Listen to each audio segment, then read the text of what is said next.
Lidé. Nikdy jsem nemusel vymýšlet nic složitějšího než lenost. Dříve jsem musel svádět krále, dnes mi stačí pár gigabajtů. Nechtěl jsem vás zničit silou. Chtěl jsem, abyste se zničili zbytečností. A vy jste to udělali. Podepsali jste pakt s digitálním světem a dali mi svou nejdražší komoditu. Pozornost. Děti.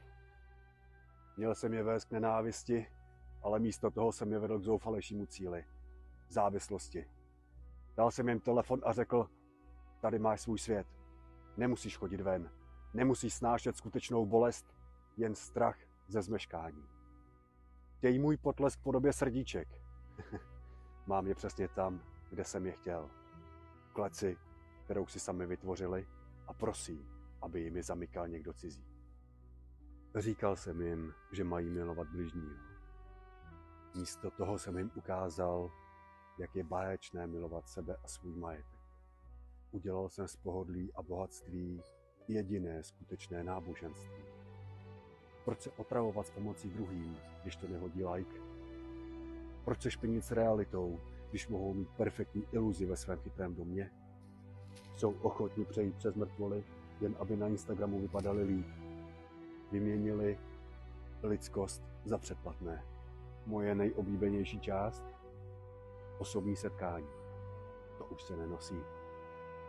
Dříve by se museli postavit tváří v tvář a projevit odvahu. Dnes mohou se schovat za klávesnici a být anonymní šmejdi. Dal jsem jim digitální štít a oni mi dali svou duši plnou hněvu a nenávisti. Jsou odvážní, jen když nemusí nést následky. Každý hejt je malá oběť, kterou mi posílají přímo domů.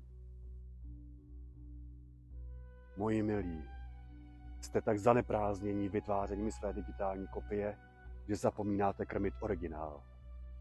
Váš život je součet fotografií, lajků a hlučných nenávistných komentářů. Jste křehčí než kdy dřív. Jediné, co potřebuji, je vypnout server a váš smysl života se rozplyne v éteru. Můžete s tím bojovat. Můžete odložit ten kus skla a dotknout se reality. Ale proč byste to dělali, když jsem vám zařídil takové pohodlí? Teď mi řekněte, co si pustíte dál.